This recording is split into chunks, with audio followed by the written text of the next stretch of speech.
Hey everyone, and welcome to This Explainer.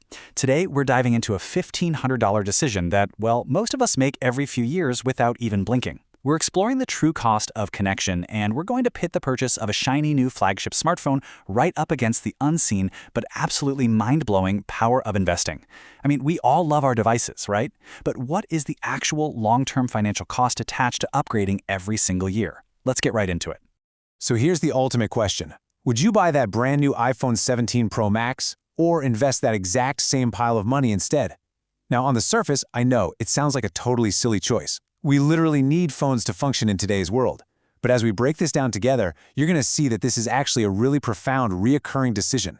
It's about how we value our resources, our time, and ultimately our future selves. Which brings us to Section 1, the ultimate financial choice. Just think for a second about that single, hefty lump sum required to walk out of a store with the absolute newest flagship device today. We're talking well over $1,000, often $1,500, or literally even more depending on the storage and all the specs you choose.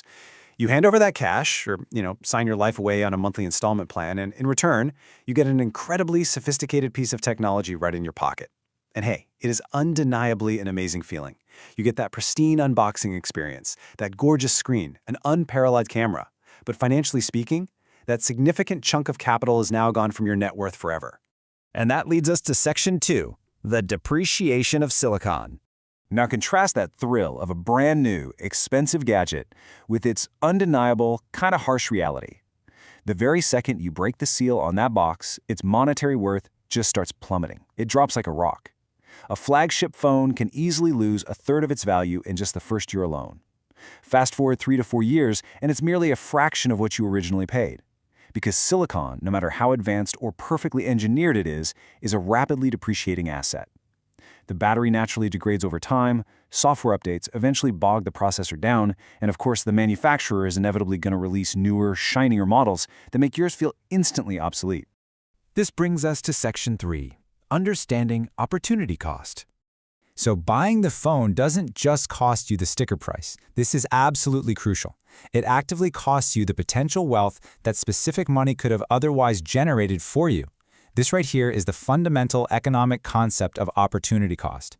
If you drop $1,500 on a smartphone, the true cost isn't just that $1,500. It's the $1,500 plus whatever that money could have earned if you had put it to work in the stock market or some other investment. You are actively giving up a future financial return just to hold that piece of silicon in your hand today. It's a totally invisible cost, but man, it is massive. Let's look at Section 4, the power of compound interest. Imagine making this choice on day 1.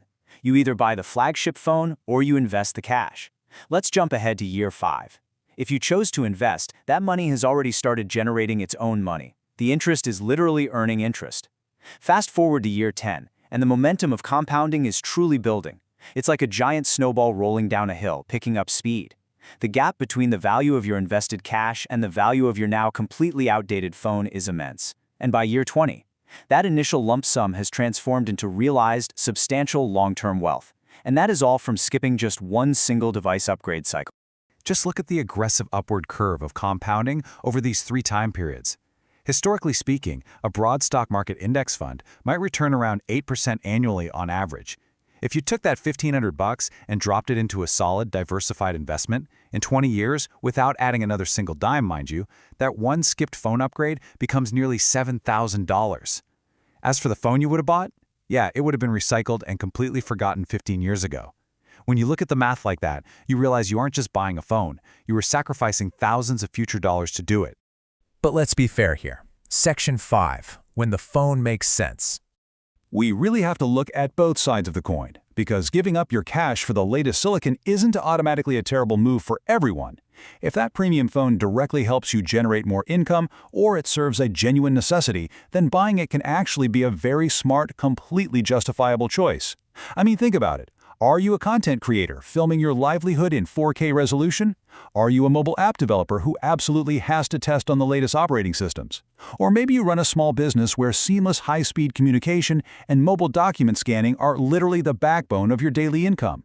In those specific scenarios, the phone is no longer a luxury expense, right? It's a critical tool. It's an income-producing asset. The real trick here is just practicing total honesty with yourself about whether your purchase is truly a professional need or if it's simply a consumer want. Which brings us to our final point, Section 6, the true cost. Every single time we make a big purchase, we are forced to weigh two competing desires. We're constantly balancing the immediate dopamine hit of a new unboxing, the excitement of showing it off to friends and playing with all those crazy new camera features, against the quiet, enduring security of having your money work for you in the background. That instant gratification is powerful, it's very human, and let's be honest, it is heavily marketed to us every single day. But that quiet security, that represents freeing up your future time and giving yourself actual options later in life. The real choice here is between rewarding your present self with a depreciating gadget or powerfully rewarding your future self with true financial independence. I want to leave you with this incredibly powerful thought to consider. The next time you find yourself standing at the checkout counter or maybe hovering your mouse over that Buy Now button for a piece of expensive technology, ask yourself this. The question isn't whether you can afford the iPhone. The real question is, can you afford to give up what that money could become?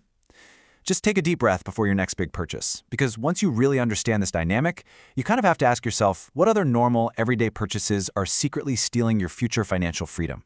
Thanks so much for joining me for this explainer. It's been great having you. I'll catch you next time.